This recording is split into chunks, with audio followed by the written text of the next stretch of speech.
Faly miarahaba ny mpankafy fandaharana ny nahandro rehetra. Tonga eto amin'ny fotoana izay fanomezana indray tsika miaraka amin'ny chef-ny hitondra sakafo indray ny ataoko androany sady hitondra fampiofanana hatrany. Ny zavatra hoentiko anareo androany dia ny ragoût de poulet. Inona moa zany atao hoe ragoût? Ny ragoût zany no anisany fomba fahandro sakafo tena farany izay tsotra indrindra azo lazaina hoe farany tsy mivaky loha indrindra satria dia andrahoana daholo fotsiny izy rehetrarehetra dia rehefa vita dia loarana. Inona daholo ary no ilaintsika amin'izany ragoût de poulet au citron zany? Mila tsika aloha poulet, dia mila ihany koa tsika oignon, dia mila citron amin'ny maha misy ny citron anazy izay dia ny tongolo gasy na ny ail ary koa ny sakamalaho na ny gingembre. Dia mila tsika menaka, rano, sira sy ny poivre dia ataontsika indray mahandro daholo izy rehetrarehetra ireo dia vita ny ragoût de poulet au citron. Tonga eo amin'ny fikarakarana azy tsika aloha raisintsika aloha le poulet. Ezahana fotsiny izy incisena ohatr'izao. Izao zany ilay hoe incisé. Atao inona izy? Tapatapahana ihany aloha le nofony mba hidirana tsiro ihany aloha ny any anatiny sady mba ho masaka. Dia rehefa vita izay dia apetrakintsika eo fotsiny. Ny fiomanana manaraka indray alaina ny oignon, atao an'ilay ohatra amin'ny mahazatra foana. Alana izy dia alantsika ohatr'izao koa dia alefa any aloha any ny gazy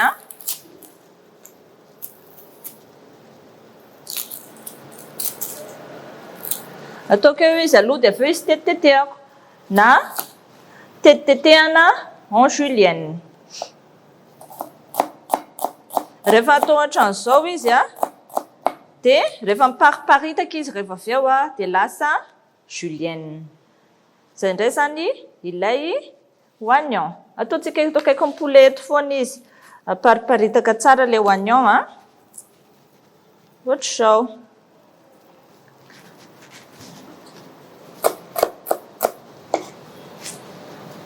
Raha oignon lehibe anankiray dia efa ampy.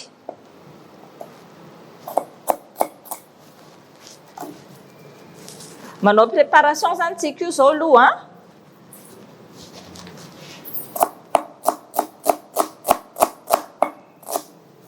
avadika izy rehefa manomboka tsy voatazona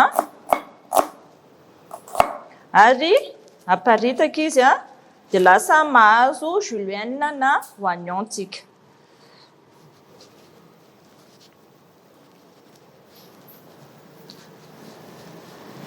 Rehefa vita izay dia alaintsika indray ny gingembre na ny sakamalaho. Ny sakamalaho indray zany dia ataontsika lamelle. Atao manify kely. Atao manify kely indray zany ny sakamalaho. Atao ohatr'izao. Atao manify kely, tena manify kely izay tratra mba hivoaka tsara ny tsirony.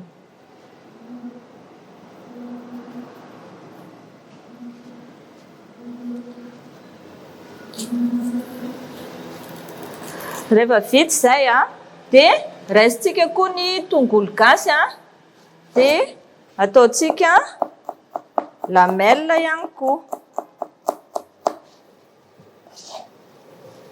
Ataontsika ohatr'izao. Ny sasany atao lamelle fa ny sasany kosa dia ajanontsika ohatr'izao.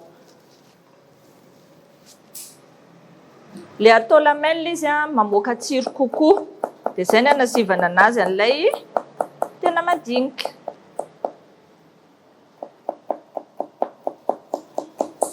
Rehefa vita izay dia ho hasentsika indray ny persil fa alohan'izay aloha ny citron. Ny citron zany mila jus de citron tsika zany hoe citron avy aminy fa mila ihany koa tsika citron anaovantsika décoration avy eo. Dia nataoko rondelle zany ny citron. Rondelle ny atsasany dia ny atsasany atao jus ao anatin'ilay ragout antsika mihitsiny. Reto anankiroa reto zany ho ataoko décoration reto avy eo tonga dia ataoko ato anatin'ny assiette de présentation ato. Fa ity kosany dia alako le voany.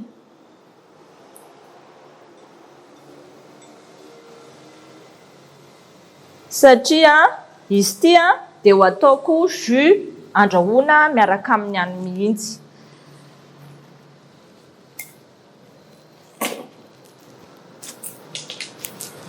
Rehefa vita izay dia raisintsika ny persily. Persily efa nisasana tsara. Nisasana tamin'ny ranona vinaigre izy raha matahotra hoe sao dia misy bibikely rehefa tsisy permanganate na sureau.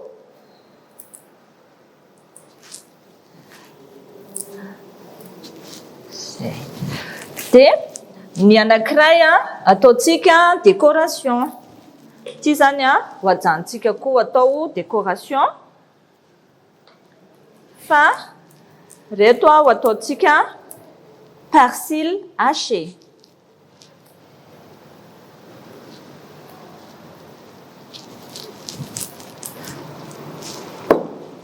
Atambatra izy dia rehefa avy eo hachena.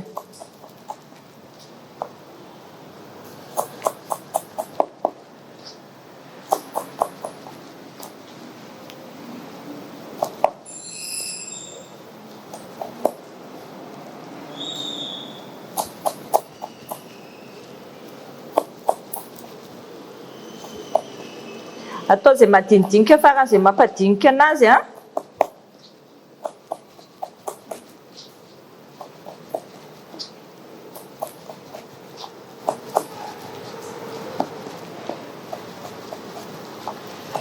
rehefa potipotika tsara izy dia atao anatin'ilay assiette dia makany amin'ny vilany rehefa avy eo satria andeha andrahoana.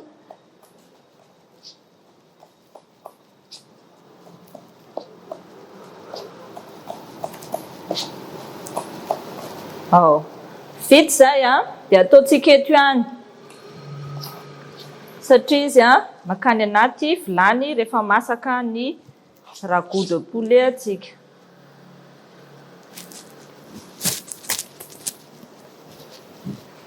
Toy izay zany ilay préparation averiko kely hoe alaina ny poulet dia incisena na tetitetehana izy ho tapatapaka le nofony mba ahafahan'le tsiro miditra. Ny oignon nataontsika julienne. Ny oignon natao en julienne. Ny gingembre na ny sakamalaho natao lamelle.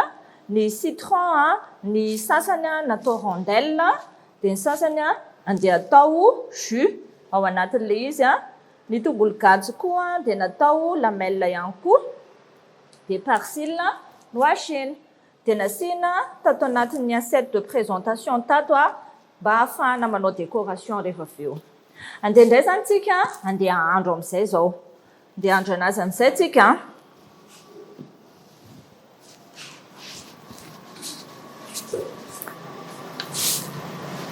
Velomintsika aloha ny afo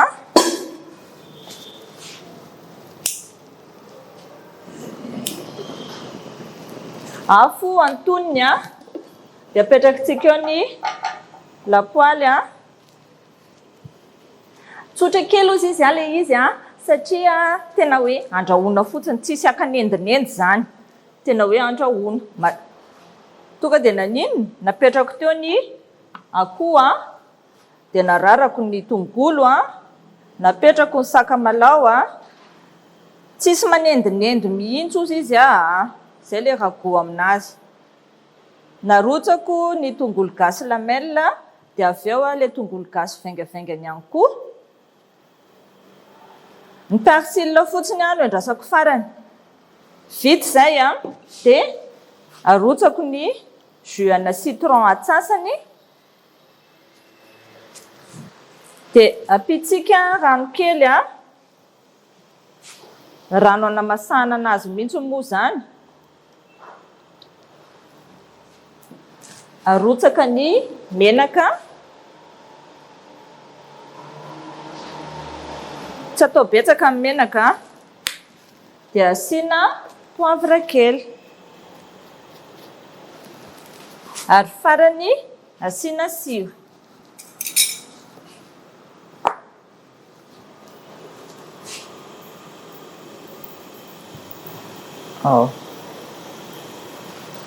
Rehefa vita izay dia saromantsika ao izy ho masaka tsara. Efa nitony io rano io. Inona sisany miandry? Le persil sisany no miandry dia avelantsika eo zany izy mandra-pahamasakany. Mandra-piandrintsika ny famasahan-dragoantsika, zany hoe saronana tsara izy. Tanehana kely, tsy tena ela be zany ny tanehana anazy fa vetivetika ihany ao izy mangotragotraka.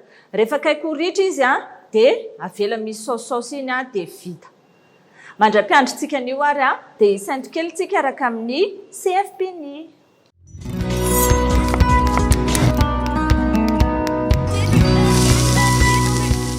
Andeha hijery ny famasahany antakontsika.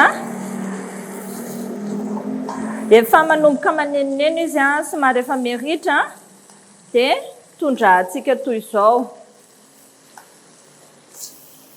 Atao zany izay hivoahan'ilay saosisaosy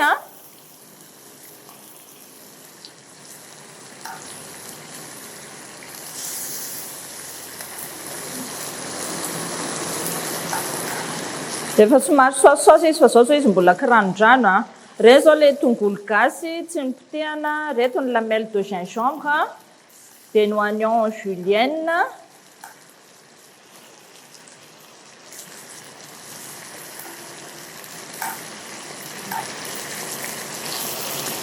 raha ohatra zany tiana ho masaka tsara ilay akoho raha tena hoe tiana lemy be mihitsiny dia azo atao betsabetsaka ny rano dia endrasana ho ritra foana izy.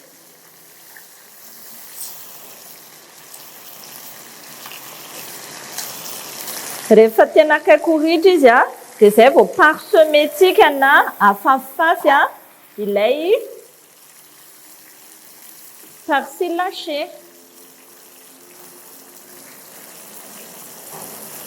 Zay zany vao afafifafitsika eo najanonana kely atao any amin'ny présentation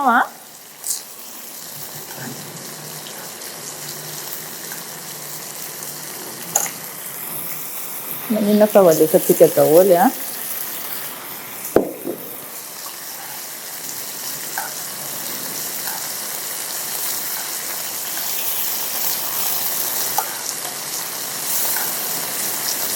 Ny ahafantarana anazy hoe saosisaosy efa tsy tena matsora be intsony ilay ranony fa efa somary maditidity kely.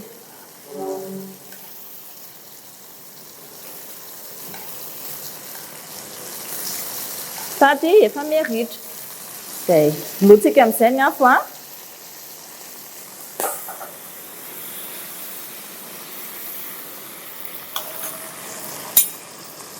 Vita zany ilay ragoût de poulet au citron.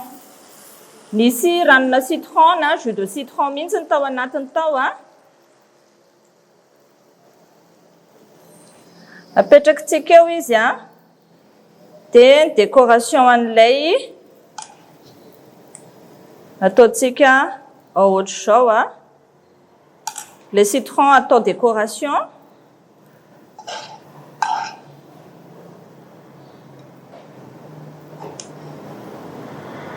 Araraka aminazy amin'izay ny saosisaosy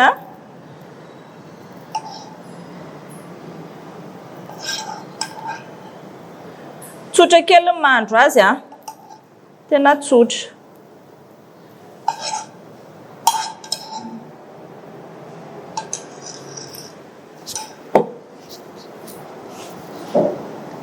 Toy izao ary ilay poulet ragoût de poulet au citron atsika dia mora kely dia mamerina rehefa niatrano. Raha fitiniko ilay izy dia hoe fahandro tsotra, fahandro tena tsy sarotra mihitsy dia afaka mamerina. Afaka atao daholo ragoût daholo na hena na trondro fa ny fomba fahandro azy fotsiny dia hoe tsy saosisôsina, tsy sautena fa tonga dia atambatra daholo ny ingrédients rehetrarehetra dia rehefa ritra dia vita. Izay indray fandaharantsika androany fa mamerena ny an-trano dia soraty ao anaty cahier stylo daholo fandray andro isy fanadihadiana sy fanontaniana momba izay amin'ny manaraka indray.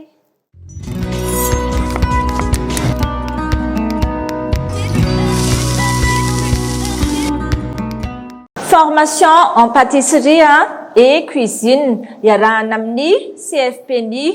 Afaka miofana isan'andro amin'ny centre efatra izay eto Toamasina. Afaka manantona ianao amin'ny CFPNI Tanambao 5 derrière amin'ny BFV. Afaka mianatra ihany koa aty amin'ny CFPNI Anjoma eto akaikin'ny école Notre-Dame ao afarany ary afaka mianatra ihany koa any amin'ny CFPNI Tranmora Mangarano 2 eny akaikin'ny Don Bosco ary afaka mianatra ihany koa any amin'ny farany route Beton Antanandava eo amin'ny Le Filine. Ka misy ny formation individuelle na mandeha tsirairay le mpianatra mitondra ny ingrédients dia izy mihitsy no manamboatra. Zay zany ny fianarana andavanandro. Fa misy ihany koa ny formation en groupe na promotion izay atolotry CFPNI amin'izao fotoana izao misy amin'ny teloty amin'ny ville 10 000 ariary isaky ny mianatra. Fa ny any Antanandava dia 5 000 ariary isaky ny mianatra. Izay mavita fiofanana valo amin'ny pâtisserie dia azo ny certificat ara-panjakana rehefa avy manao fanadinana. Koa tongava manantona n'ireo centre ireo fa afaka mamorona asa avy hatrany, afaka manao stage ihany koa ary afaka manao vente en ligne izay rehetra mavita an'izany fiofanana pâtisserie sy cuisine izany. Tongava ary fa miandry anareo ny ekipa ny CFPNI.